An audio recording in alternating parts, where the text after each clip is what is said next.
Business and Leading Change. My name is Marissa Harshman. I'm a health reporter at the Columbian. Wanting to introduce your moderator for this panel, Gayle Castillo. Gayle co-founded the Hispanic Metropolitan Chamber in 1994 and became its president in 2001, a role she continues to hold today. In that role, she expanded the Portland-based chamber's presence by establishing 2 new offices in Beaverton and Vancouver. So here is Gayle. Wonderful.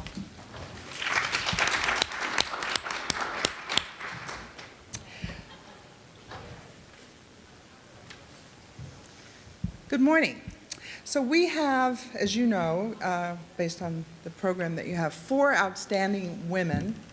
I'm just going to briefly mention their name and title, but you're going to hear a lot more from them. We have Gayle Beacock, owner of Beacock Music. Lisa Schauer, is that correct? Like rain showers. Schauer, okay. Lisa Schauer, Vice President, Business Development at MacKay Sposito. Carmen Nazario, President and CEO of Elyon International, and Deena Pierott, CEO Mosiac Blueprint and Urban Teen, and they'll all talk about this, more about their organizations, their products, and their services. So this is kind of the format that we agreed on. We're going to have each individual briefly talk about what their company is, their product or their service. They're going to talk about what their challenges have been and talk about how they have addressed those challenges. This has to do with change. All of us are changing. And then what recommendations do they have for other businesses based on their own experience? And then I'm going to have a follow-up question, and then we're going to have questions from the audience, from you. So I think perhaps there are forms. Are there forms available for them? Excuse me. Are there forms available for them to fill out for questions, or shall I just do this? Okay, just do that. Okay, so we want to have you out of here by 10 a.m. because I know you're all very busy people. So with no further delay, we're going to have Gayle speak. Okay. Does this come out? Yes, it does. I would actually. You'd think I'd know how to work a microphone, right? No. Good morning, everyone. My name is Gayle Beacock from Beacock Music here in Vancouver, and I'm going to talk fast because I have not very much time for me, and I have a lot I'd like to say. There's hardly anything I enjoy telling anybody about more than our business. I love the game of the business. I love our industry. I mean, how lucky am I that I am in the music industry? I mean, there's not a person on the planet that doesn't either participate in, love, listen to, dance, whatever, with music. So the joy for me is trying to figure out ways to create more music makers in the world every single day. That's my job, and it's a wonderful, wonderful job. We are a family-based music store, owned. My brother and I co-own it now, and our parents started it. I'm going to actually say they started it before I was born, because Russ and I, who's my brother, he's 1 year younger than I am, but I'm bossier. He and I really grew up in this business before the business was physically born. Our parents were both teachers, music teachers, school teachers, performers themselves. I grew up in a wonderfully chaotic, noisy environment. Our dad taught music lessons in the bedroom right next to ours, and everything from trumpets to saxophones to drums to piccolos to violins were in the next room having lessons till 9 p.m. at night, where middle school and high schoolers were in our living room, where I was asking them for help with homework. And it was really weird. I thought everybody did that. So by the time we got to junior high, our parents said, we might want to move this somewhere else. So Beacock Music Studios was physically born in the little Park Hill Shopping Center up on Mill Plain. Anybody remember that one? Yep. We were right next to the cafe, Rosie's Cafe, and we had the smell of that bacon grease in our studios for years and years to come. I still smell it. I think it's still in my hair. It was a wonderful, wonderful existence, and we started with 2 studios, and we opened the store at 2 o'clock in the afternoon after they finished teaching. So it was, our whole business today was born on music education. And that's important because we are still dealing, that is still our core business, is music education. So through the years, one of our little nuggets is that we grew very slowly. We sort of took over a little bit more and a little bit more. My dad's philosophy was always buy one thing, sell one thing and buy one more. And that's how we grew the business over years. We will be celebrating 40 years this September, so we're really proud of that. Thank you. It has been a long process, but a very rewarding, and I know you're looking, don't look at your watch. Oh, okay. So our business, born on music education, evolved very slowly. And like most music store owners, it grew out of the love they had for what they love to do. And we are not a family of MBAs or business majors. We're all music geeks. We're music majors and communication majors and education majors. So I think that's kind of interesting. Everything we have learned has literally been by the skin of our teeth. And we made a lot of mistakes, and we've done a lot of really good things along the way too. One of the things that we kind of go on still to this day is the fact that we've never really chased the success of a business. We've never really chased the money. We've always tried to create more music makers and do the right thing, and we've always believed that the rest would follow. And I think that's a really important concept that our parents kind of instilled in us, and Russ and I, to this day, we operate on that same philosophy. I want to talk a little bit about our history and then our challenges. So, okay, I know I'm talking so fast because I really want to get all this out, and they always rip the microphone out from me too soon. Okay, so you guys wanted to talk today, didn't you? Yeah. Okay. Good. As we slowly grew, because as you know, as lessons, folks came in for music lessons, well, they needed things. They needed reeds. They needed a better instrument. They needed things. So we said, well, maybe it's going to be more than just studios. So that's how we sort of built our inventory very, very slowly. As people asked, we would sell one, buy one, as I mentioned. So this grew, and this grew, and then we sort of took over the next little spot. Anybody remember Shield Sporting Goods? Reader's Drugs, there was a Minute Mart up there, and then finally we added on to that. So we had kind of a piecemeal sort of a business going. When we built our add-on in the education center, something happened. Our business sort of changed. It sort of morphed into something that we had always dreamed it would be. People want to play music. You know, kids still want to play music in band. And that was our little nugget. We then decided, okay, we need to move. We need to build a music store for us, our own building, and for what we want to do. People thought it was nuts. It was 10 years ago. It'll be 10 years ago this July. And people thought we were nuts because you guys remember what the economy was doing 10 years ago. It wasn't the most opportune time to buy and build a building. And it's 20,000 square feet, so it's a big building. We did that, going back to do what you think you know is going to be right for you. And we did. We just went for it. We just knew that people would support us here. And they did. So 10 years ago, retail was good. Walk-in traffic, we are a destination place. People have to drive to our business. There's nothing else around us. If they're coming to your store, they're driving to your store for a reason. So a destination business has its own challenges.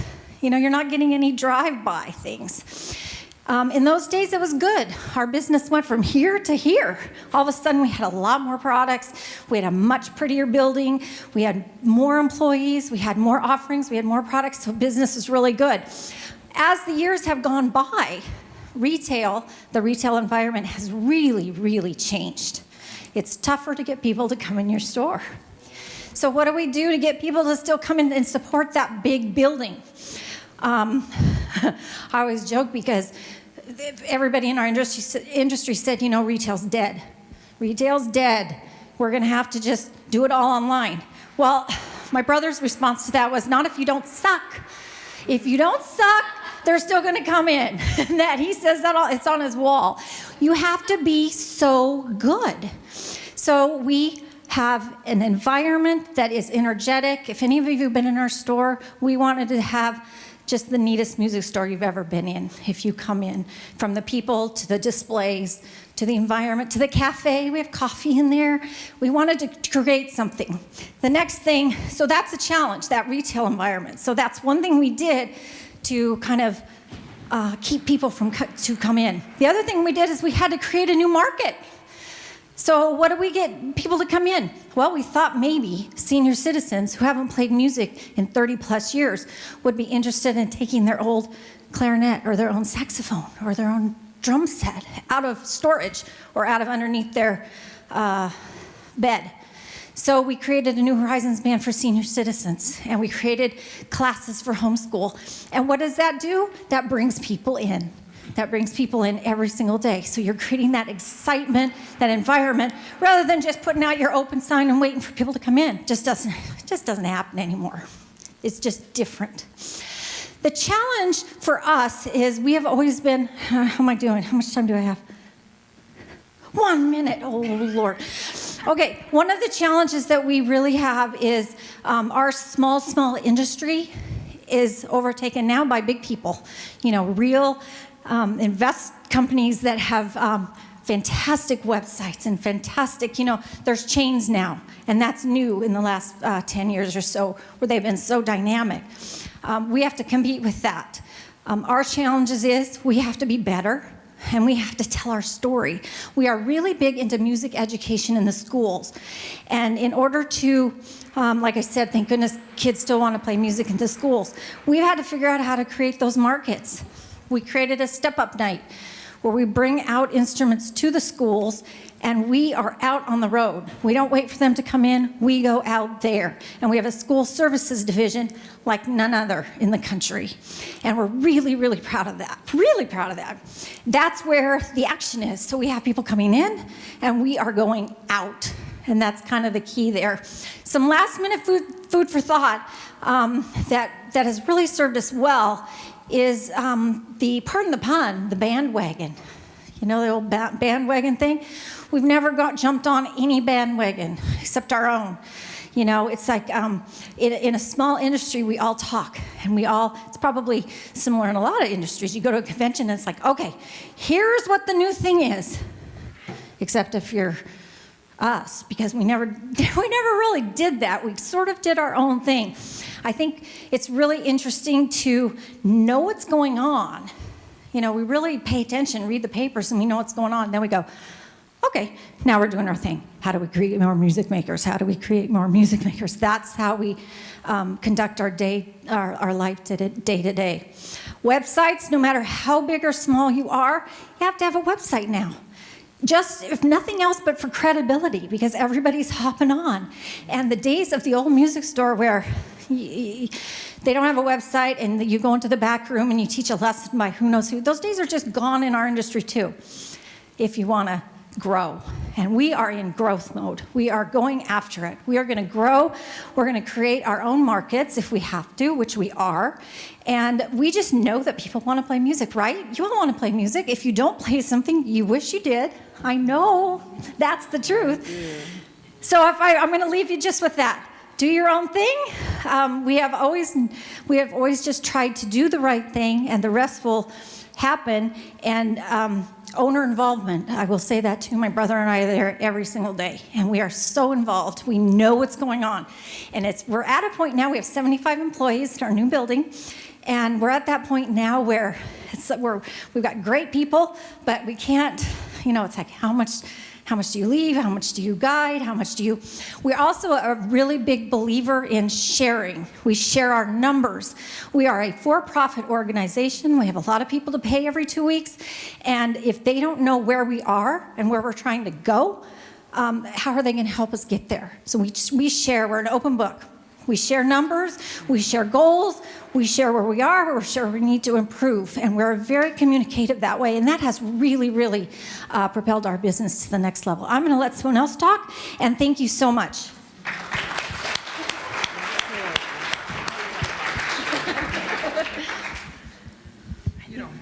I think I'm going to go up to the podium. I think that will. I tend to talk with my hands, so I don't want to. Anyone. Hi, my name is Lisa Schauer, and I am one of the majority partners at MacKay Sposito. MacKay Sposito is a civil engineering, land surveying, and construction management firm. We have 4 offices in Washington State, and we have boots on the ground from Alaska and Hawaii all the way over to Montana and Wyoming. Probably important to also mention I'm the only non-engineer, non-surveyor in our partner group. So I bring a little different diversity to that group.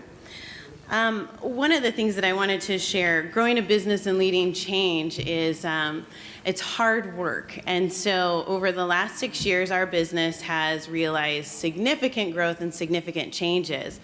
Professional services, which is billing time, so our revenue is built around every billable hour that we're able to bill. We've found there's always a balancing act. So do we have enough projects to keep our workforce busy? Do we have too many projects so we don't have enough workforce? Do we keep our clients happy and then at the same time we worry about too much client concentration? And how do we grow to new markets and geographically have boots on the ground and then the right leadership structure to support that? So turns out running a professional services firm is hard work. So what we have seen in terms of growth is very significant. So our firm over the last 6 years has realized 270% growth, which is significant. And so there's been a lot of learning that has happened over the last few years, and I thought it would be important to share a little bit with you about some of those lessons that we've learned. And certainly it's not all those lessons, but 3 that kind of ring true for me include workforce strategies. So in the piece that I prepared that is in your Columbian loose leaf flyer, I really focused on education. So we are very committed and active advocates for education as the key to keeping and to building a workforce that will continue to serve our community in the future.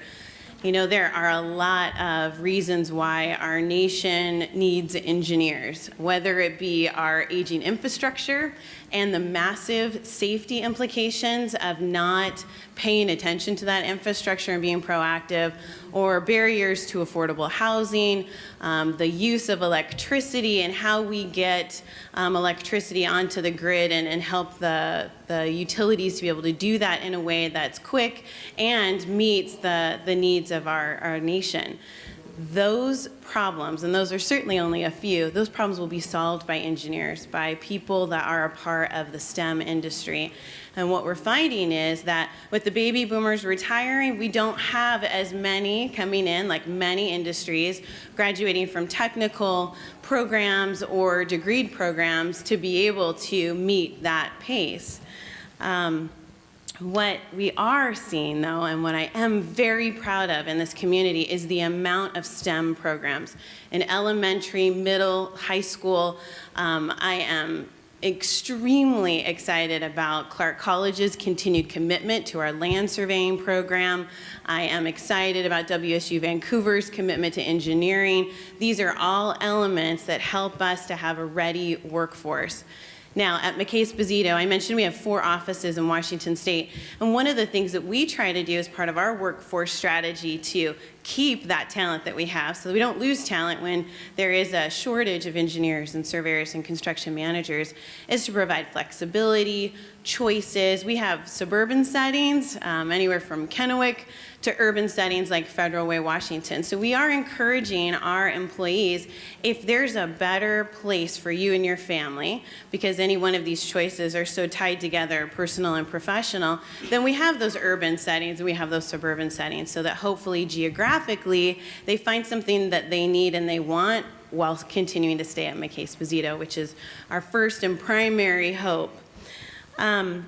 One of the things that I did mention as part of the problems with STEM in what I put together for the Columbian was the lack of women in engineering. And so our firm is reflective of that, and we have not been able to, in the 42 years that we've been in business, have more than 2 licensed professional surveyors or more than 2 licensed professional engineers at any time in our firm, which it hasn't been for lack of trying. We believe that having diverse voices helps us to be stronger. And so I'm hoping that as we see changes and we see that STEM is really very top of mind, like we're experiencing with elementary, middle, and high school programs, that we will start to see more of those engineers and surveyors to come out of education and technical programs, and hopefully some more that are women.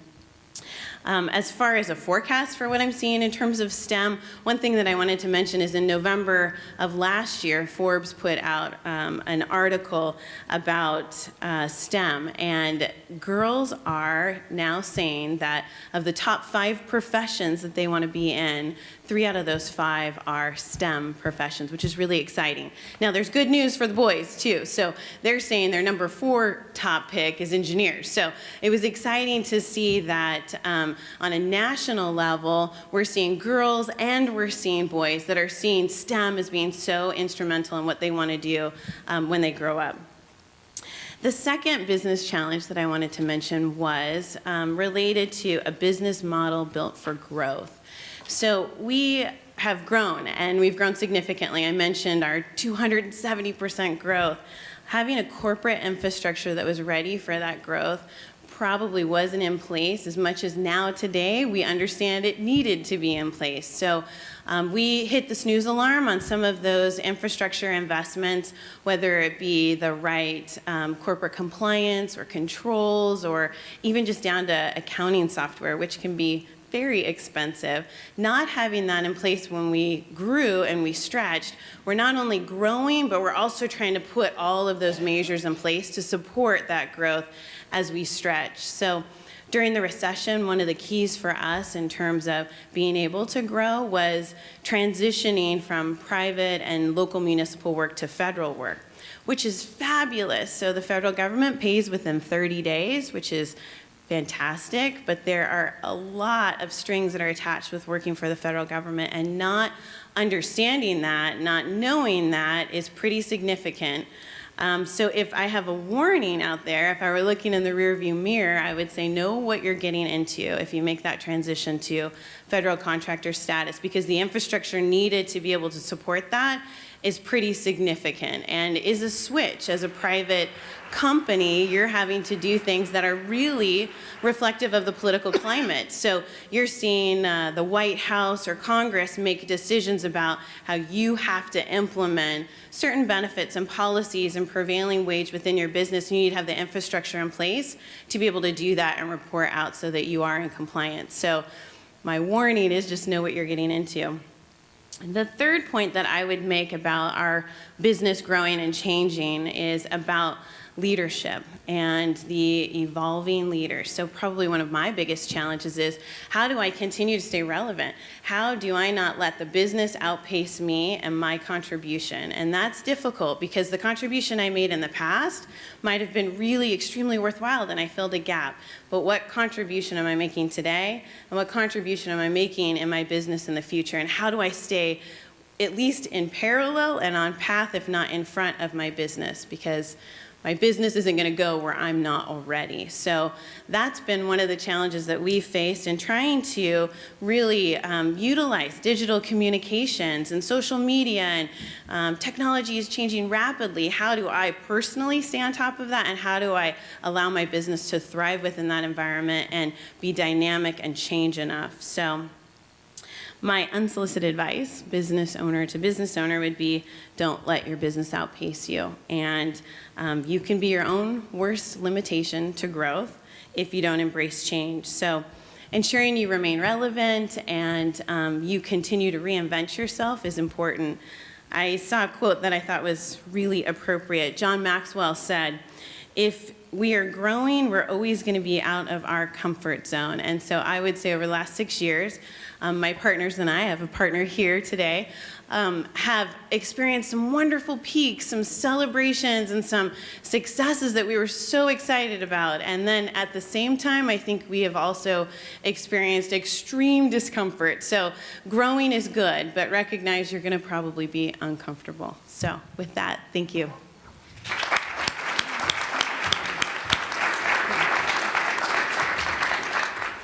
I'm going to follow Lisa's leading.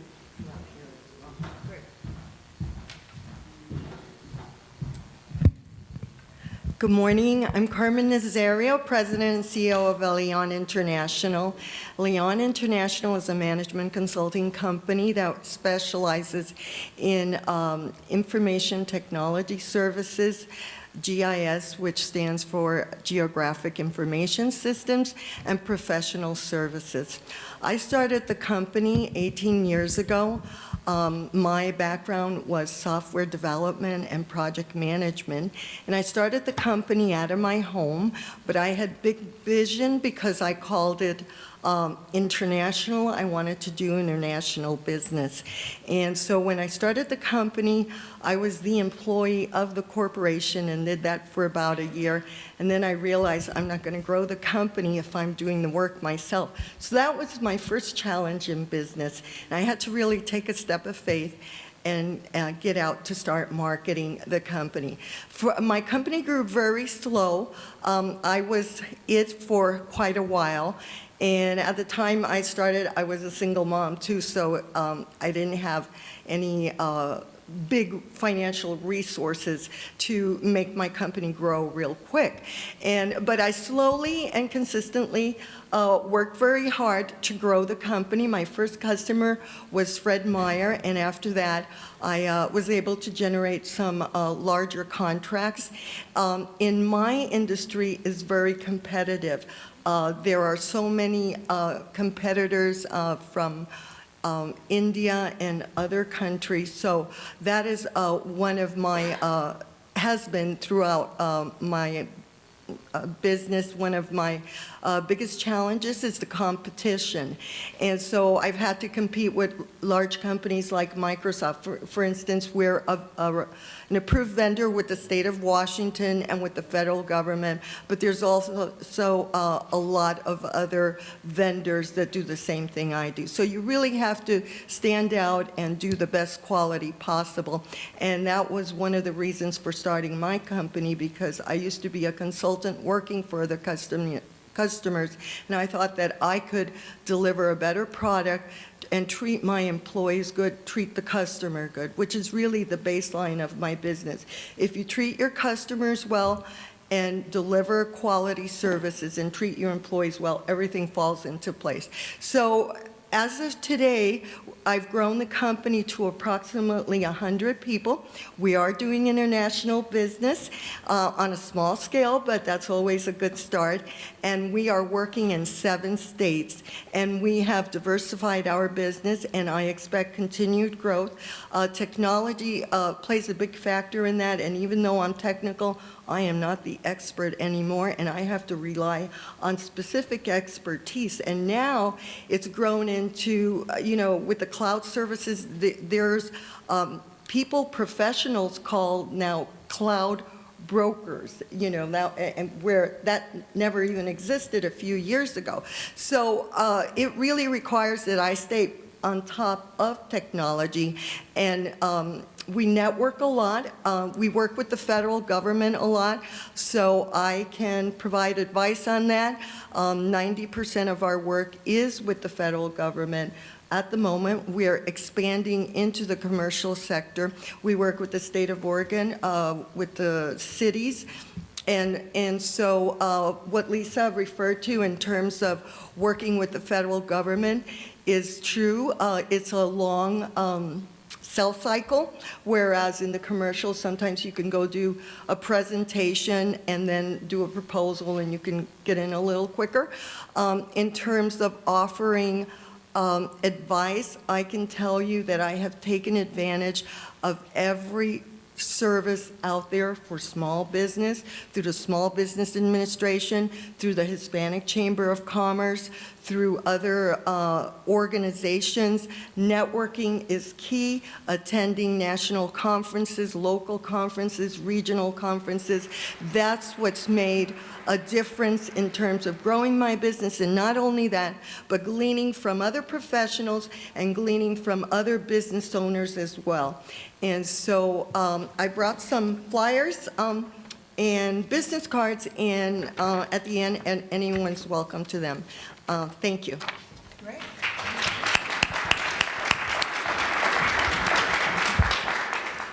So I'm going to be a little bit different, okay? Because I always got to go against what everybody else does. That's part of my rebelness. I'm going to sit here and talk. Hope you guys don't mind. Plus, my feet hurt. So, truth be told, I am Deena Pierott, and I am a crazy woman, but I'm what's called a social entrepreneur. So everything that I do, thank you, everything that I do is to have some type of positive effect to individuals, to communities, and especially to youth. So one of my companies that I first started is called Mosiac Blueprint. It's a diversity recruiting and consulting and branding company. And that's about 7 years old now, and I have a job board. I call it a mini monster wannabe because it's still like in the baby stages and stuff. So what happens with that is companies who are looking for diverse talent, they post their jobs on Mosiac Métier. And then I also have a program that I do every year called the Urban Spark Business Summit. That is something I do in partnership with Mercy Corps Northwest over in Portland once a year. It's a one-day summit for women and multicultural business owners. I don't say minority businesses because I don't want to feel like I'm something less than. So I use the term multicultural business owners, and everyone knows who that is. But it's a full-day blitz just for us, for women and all, to understand and share knowledge about business and getting into business and being that support mechanism for each other. The other program that I have is that I started in Portland is called the Portland Metro Diversity Employment Network. That's a network of about 100 HR managers and corporate recruiters where we talk about diversity recruiting, onboarding, and retention strategies. When I started it about a year and a half ago, I told just a handful of my HR friends, I said, apparently you guys aren't doing something right with diversity recruiting because I don't see the numbers changing. Yes, I have a diversity recruiting company, but I'm not here to pimp you. I have 2 African-American sons, and I want them to have fair and equitable opportunities like everybody else. So if I got to show you guys how to do this, this is what we're going to do. So that handful of people, 8 of them, has now grown to over 100. We meet every month, and we have real conversations about this. Race can be a difficult topic for people, but we try to make it in a space that's comfortable where we can talk about it and make some crucial solutions or initiatives to shake this up a little bit. So I'm very proud of where that's gone, and it's free, totally free for the companies to participate. That's both here in Vancouver and in Portland. The program that I'm passionate about all of it. And apparently you guys can see I'm passionate about diversity, inclusion, and equity. And I tell people, you can have all diversity in the world, but if you don't have inclusion, you can hire me to work for your company, but if my voice isn't at the table helping to make some of these decisions and policies, then it's futile. You know, you're just adding numbers, not value. So I was apparently the little kid on the playground that made sure everybody wanted to play. That was me. I wanted to make sure everybody was included. It didn't matter who you were. Some of my strongest allies in this whole effort are white men. And everyone wants to point their finger at them about being the barrier for all of this. But for me, I have had white male friends who have fought the good fight like me and has been ostracized because of it, because they were voicing their opinion for the good of others. So everyone is a part of this whole equity and inclusion umbrella. The program that I spend about 98% of my time on is a youth program, STEM plus arts program called iUrban Teen. I started, and I was going to go back on why I even started, and then I'll talk about some of the challenges in this. But I was a commissioner here in the state of Washington on Governor Gregoire's Commission on African American Affairs. And all of our ethnic commissions were talking about what they called then the achievement gap, which is now the opportunity gap issue, especially for male youth of color, African American, Latino, Native American males that were dropping through the cracks, disengaging, being incarcerated, etc.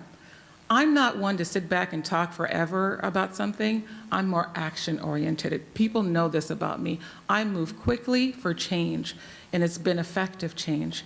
So around that same time, I was asked to participate on a Chief Information Officer Council in Portland. And the very first day I went to the meeting, I opened the door late as usual. I'm always they're like, Deena, we were scared you weren't gonna show up. I'm like, I'll show up. I'm always late, but I'm showing up. But I walked into the room, and it was a room full of just white men. There were 2 white women in the room, but they were standing against the wall in the back. So I stopped the meeting and went up to the front and told the guys, move over so I can get a chair here. And they looked up and they're like, okay, whatever. And so I sat there in the front and I started instantly engaging. And that's what I tell women and multicultural business owners and individuals, engage. Don't just come in and sit in the back of the room and be invisible. Have your voice, show up. Let them see you. Let them see that you're engaged in this. So I was asking questions that I already knew the answers to, but I wanted to show them I'm a part of this club too. So while in that meeting, I realized, okay, there's no diversity in here. Yet and still we have these male youth of color falling through the cracks. How do I bridge this divide and create something that can create that spark to show them to go into technology, STEM, all of this wonderful career opportunities? And that's when I came up with iUrban Teen. I had my very first summit at WSU Vancouver, so it all started here in Vancouver. We had about 150 youth, and some of their families came in, a collected group of African American, Latino, white youth, girls, everybody came. I don't turn away any child from our program. Yes, our intentional outreach is male youth of color, but we have about 35% girls. We have youth with disabilities, Asperger's and autism. We have low opportunity white youth in the program as well. But after that first one, I knew I had created something magical because I can see this spark in their eyes once we started our programs and our workshops, and I knew that I had to work quickly to try to grab them. So that was October 2011. Since then, we have grown to be in every major West Coast city. We're in Seattle, Portland, San Francisco, Los Angeles, and we're expected to launch in 3 more cities this year, followed in 2017 by 3 more, and even Australia for Aborigine children. Round of applause right there, you guys. Yeah. And see, I'm bossy too. I'm like, okay, you guys clap. Okay, you guys. And I'm teaching my granddaughter to be the same way too, bless her heart. But the thing is too, besides that, and I'm so thankful for my Vancouver community because of not only our growth, this program that started right here in Vancouver, I was actually honored in the White House for this program as a White House champion of change for technology inclusion. I've been back there twice and going back again this year. I'm in partnership with the Smithsonian and Shell Oil for trying to get more diverse youth into STEM teaching careers. So I'm consistently flying back and forth to DC. Tonight, after this, I'm driving up to Seattle to speak at University of Washington, their Seattle campus, on resilient leadership, and some of the challenges I've had to endure with bringing this program forward. And also, we're having our second year at Cal State Dominguez Hills as our STEM Summit in Los Angeles on Saturday and tomorrow. And then on Friday is our Intel Day for our kids. So I'm busy with this program. One of my challenges, there's several challenges. One is trying to show, has been over the years, trying to show these companies and municipalities how important this work is. We have been doing this we've served 3,600 youth, unfunded, no money. At this pace, the pace that we're growing, we have to get the funding to do capacity building. I'm a volunteer for this program. And all that's changing now because I think that you get to this tipping point where then it just takes over. So now our partners in this, who has just put us into their funding cycle, is Google, Microsoft, Intel, Amazon. In fact, the innovation director for Amazon is our chair of our Seattle Council in Seattle. And we also have IBM, NASA, and and Intel. So all of them now, all of a sudden, it just happened. They understand the importance. Disney reached out to me and said, we need to create a diverse talent pipeline in animation, and you've got it. You know, what do we need to do to be a partner? So it's finally, after 4 years, almost 5 years of growing this thing and doing it on nothing, but still giving first-class quality programming to these youth that aren't used to these kind of experiences. You know, I always feel that if there's a will, there's a way. And I never wanted money to be an obstacle in the reasons why I didn't do anything for them. You know, so I'm very glad that I did that. As far as business owners, I know she's like, okay, it's time. But, but for some of the things that I would say, how I navigated through it, I knew how to network. I knew that I needed allies. I knew that I had to break out of my comfort zone, which is my own just staying in the African American community. I needed to reach out to individuals in other communities to help me with this and be very open and honest with, I need you to sponsor me. This is the help that I need. A lot of times we, especially women of color, we feel like we can't do that or we're afraid to do that. You know, so a lot of times I teach women of color on how do you get out there and how do you have your voice heard for the success of your business. Thank you. Thank you.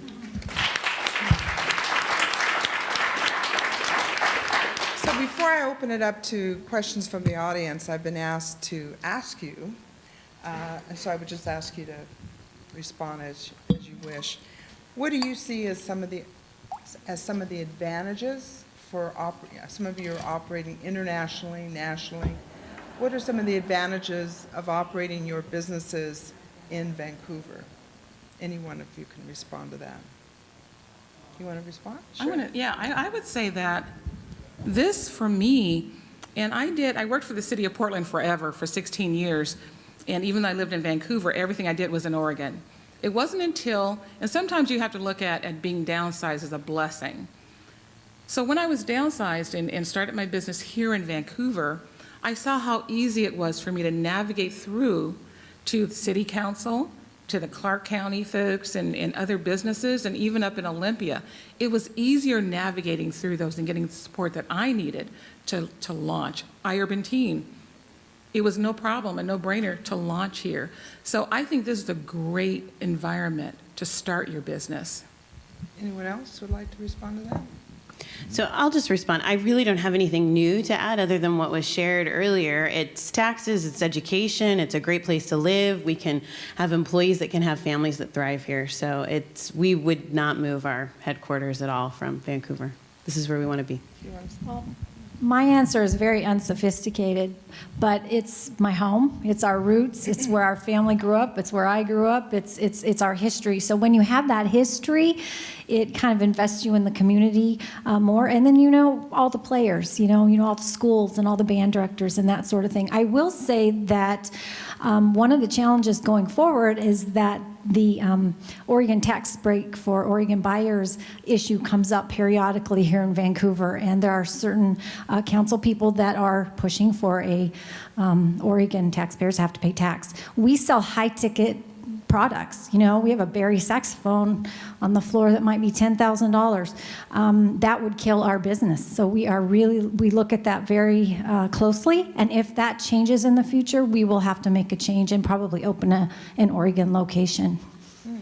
Carmen, did you want to say anything? Yes, and I would say I am local, so it was low stress deciding to start your business here. I commuted to Portland as a professional for over 20 years. Vancouver, our offices are in downtown Vancouver. We're right off the freeway. We're close to the airport. We have business in Seattle. We commute to Seattle. We have business in Oregon, so that's an ideal location. And then there's the sentimental aspect for Vancouver, the Hudson Trading Post. That was the cradle of commerce here in the Pacific Northwest. So I like to embrace that and think, oh, okay, we're just gonna expand from the cradle of commerce from the Pacific Northwest. So on the flip side of that, do any of you see any disadvantages for having your business located in Vancouver? So I'll just speak to the local competitive market. So I think, Carmen, you mentioned professional services is very competitive, and getting work in Oregon is hard if you're not in Oregon. And so we've really invested, like I said, in Washington, but the competition and bringing Oregon firms to Washington to compete for our work here locally, as well as trying to go over there, has been a bit of a challenge to be local enough. So. Okay, anyone else want to comment? You don't have to if you don't want to. Okay, so I guess I would open it up to anyone in the audience that would like to ask a question to our panelists. Sure. I can give you one of those so that Thank you. the videotape catches your lovely voice. Thank you. Name's Kevin, and I am a founder of a local digital marketing agency who's been growing fairly quickly over the last 6 years. We were both in the Vancouver Business Journal Growth Awards at one time. So my question is to, you ladies have had organizations, companies that have grown very quickly. And so as you're growing, there comes those tough decisions when you're looking at balancing the needs and the health of the company from a profitability and margin standpoint, and then looking at acquiring, in my case, it's really I looking at the right people. When I find the right person, it's like, hey, what can I do to make this happen? I want to bring this right person here, because that's, like, to us, it's the most important thing is the people. So if you could share any kind of situations or that came up within your organizations as you've grown and how you've had to make those decisions and what you did for balancing the health and financial stability of the company with investing in the future of the company. I bet we all have something to say on that topic. That's a good one. Excellent question. I like that question because it kind of hits home for me personally. My brother and I, who is my business partner, as I said, he and I always say a family business can be really challenging. How do you make that work? But in our case, that is actually an advantage because he is a slow growth thinker, mulls it over really slowly, and I am let's do it now. If it doesn't work, we can fix it. So we always say that if it were up to him, we'd still be down by Rosie's with the bacon. If it were up to me, I would go bankrupt. So that takes we'd be gone. So it takes that balance, and for us, it takes two people to get that balance. And if you don't have that balance is just key, because I think a lot of it is instinctual. I think a lot of it is knowing your market and just your complete mission. And it's so easy to get off track, really easy to get off track on, that's a shiny object. I'm going to go try that. Maybe that's the thing. That is our biggest challenge, is focusing on what you are really trying to do and then managing that growth at the same time, pushing yourself slightly. But you have to remain, financially, fiscally healthy along the way. And we have seen many a small business without the capital to fund all these great ideas disintegrate right before your very eyes. So for us, it's instinctual. It takes both of us to kind of talk that over. And I don't know, I'll pass that on and see what other thoughts are on the panel. Well, you could have been in our office and had some of those conversations. So we have very similar growth, stretch, pull, and push. And so while I think there are some that would be happy staying small because it's less risk, then occasionally a little purple-haired idea where we pull ourselves out of our comfort zone is good. But to your point, I think hire for talent is always worth investing in. And so we've tried to do that, and sometimes we've done it a little early, but we've always learned something in that experience, and they've brought something unique that we didn't have. So I don't think you can ever go wrong. And it also then pushes you to make sure that you have all the other right players on the team too. So great question. So in terms of growing and bringing in the right people, I certainly had that challenge for many years, and I tried different models. The first model I tried was to bring somebody that was recommended and then I knew professionally and train them to do marketing to the federal government. And that didn't work. Then I hired consultants. I was trying to market primarily in the East Coast because that was where my target market was for IT to federal government. And that model didn't work. So it took me a while, but I did finally find somebody who had the expertise I needed. And I interviewed him in different settings. I had friends of mine interview him. I had the current staff I had interview him, and he's now the vice president. He's done really great. And he had a federal experience working for Lockheed Martin. So he used to engage small business for subcontracts, which is required by federal government procurement standards. There's so much percent of contracts that has to go to small business. So that model worked for me. And even now, so there's two ways to look at it. In certain aspects, like recently, last year, we hired somebody in Missouri who had worked for us on one of our federal programs, and we started training her to manage that program.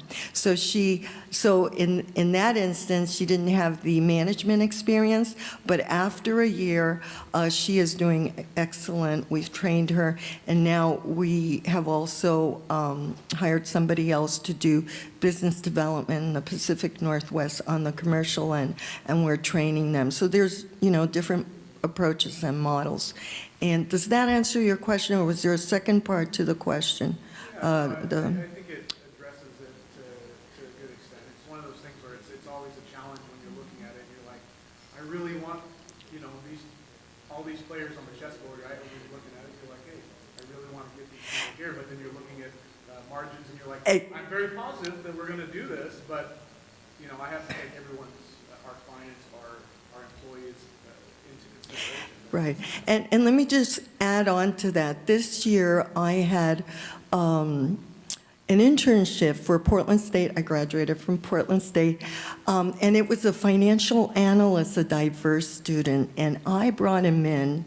See, I don't have a financial analyst. I use my CPA to do our work, but then we have somebody doing our books internally. But in terms of, quote, financial analysis, those people are really expensive, and I don't have that need right now to have a controller.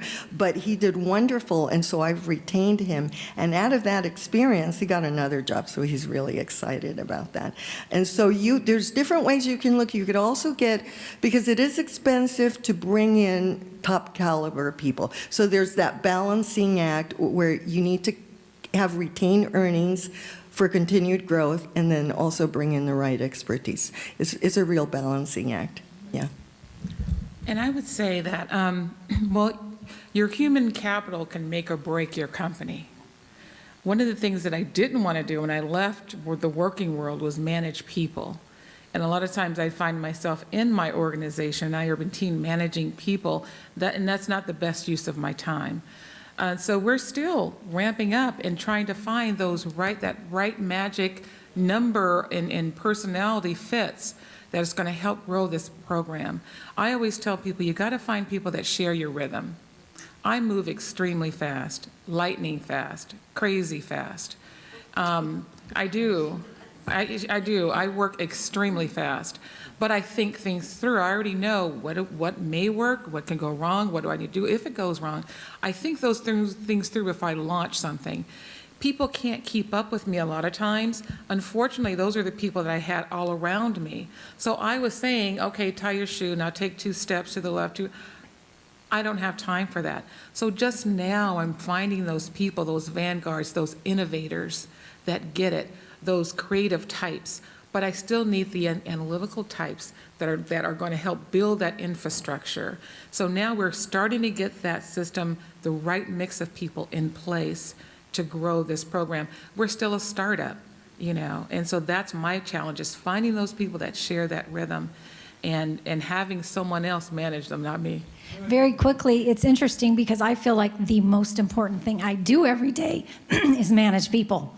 And if I don't manage the people, I'm in big trouble. So kind of opposite of your philosophy, I don't think there's anything more important that I can do. At the same time, another, on your point earlier, it's interesting when you hire people for a job and then they get in that job, you get stuck in that, okay, this person is A. And 4 months down the road, you wonder why they're not as effective as you would hoped. Well, they really need to be in slot B or C, and that is going to be where they're going to thrive. And so it's important to keep that your head open to where are their talents. You hire people for one thing and they turn out to be so good at something else that you didn't even know. And you're like, oh my gosh, had I not recognized that, or if they had not told me that, I would have missed that whole thing. So that's hard for me. Sometimes I just get so stuck in this, and to kind of open that up and say, hey, this person would be awesome at something completely different, but in the company. Okay, I think we have time for one more question. We have about 8 minutes left. Is there another question that someone has? No? Yes?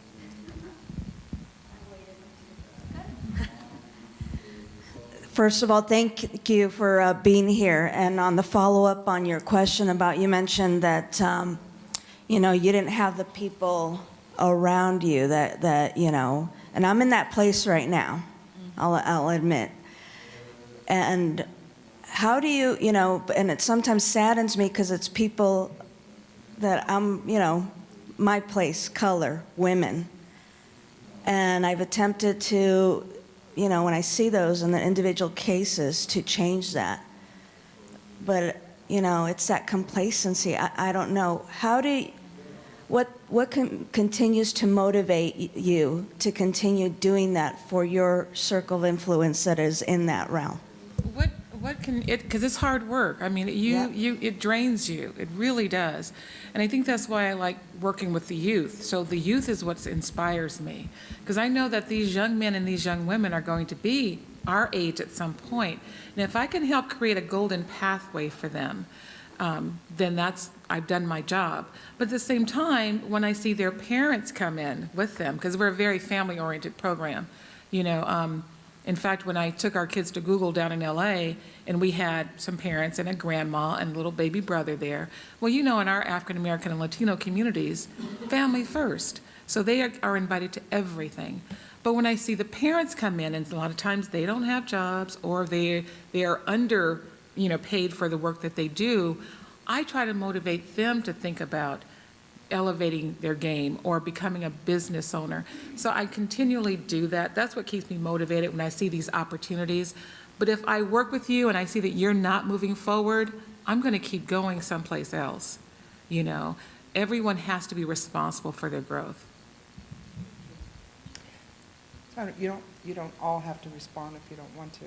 So if you don't respond to her question, are there any closing comments that any of you would like to make to the audience? Any suggestions, any thoughts, final thoughts? We'll start with you, Gayle. I know you have an idea. Well, I know we all represent varying different businesses, and I think I think one of the most important things, no matter what business we're in, is how do you stand out? How do you make yourself, you use the word relevant, which I love, and we use that every day. How are we still relevant as a retail music store in a world that price is transparent? The price doesn't matter anymore. The whole world has the same price, where the products are the same model number. Where is your relevancy going to come from, and your personality? And that's where this game starts. And there's 1 million independent music stores in the country. So what makes you special? And that's the question that we are just asking ourselves every single day. What makes us different, better, stand out? Why would they come to us when they can just Google that model number and it comes the next day? So that is the trick. And that is the question with any business you do. the answer that you have to come up with. And every single day, that is what we're asking ourselves. And every single day, we're trying to get better and better and better at that and more focused. And my last closing thought, I promise, is I don't believe we can be afraid to tell others our story and why we are the right choice for them. And sometimes you think they know. You know, we're visiting these schools every single day, and then all of a sudden I walk in and there's a brand new something or something that they ordered online. I have a story to tell, and I have to educate them on why they need to be doing business with us, flat out and simple, even though it seems obvious. So that fight will never end. That goes on and on and on, and you can't be shy. Can't be shy about what you have to offer and what your specialness is. And then you have to be darn good, better than good. You have to be extraordinary.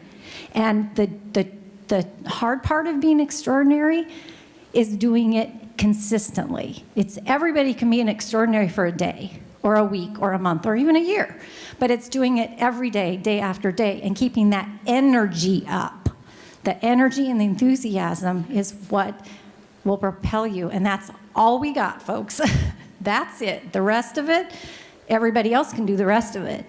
That's the trick, in my humble opinion. That's good. So I would just say embrace the purple-haired ideas. So I am different than my engineering partners, and I think that's a positive thing. Surround yourself with other innovators, other folks that help feed that purple-haired idea, because I think that innovation does not occur unless we're not stretching ourselves to change and then embracing it. So that would be my closing thoughts. That's great. I'm kind of learning from my counterparts here. It would be hard to say, how many are business owners here? How many are contemplating starting a business? Okay, so usually, I like to address, understand who my audience is. But I have to say ditto to what the two ladies just said. I would, certainly say that that's really important. And I think today it's so easy to start a business. Easy in the sense that so many people are daring to do that. And I collect little articles from the newspaper on all of these innovators. The other day, I collected one on somebody who did like this tent with umbrellas. And I wanted to start a scrapbook because my passion is to encourage people in that area.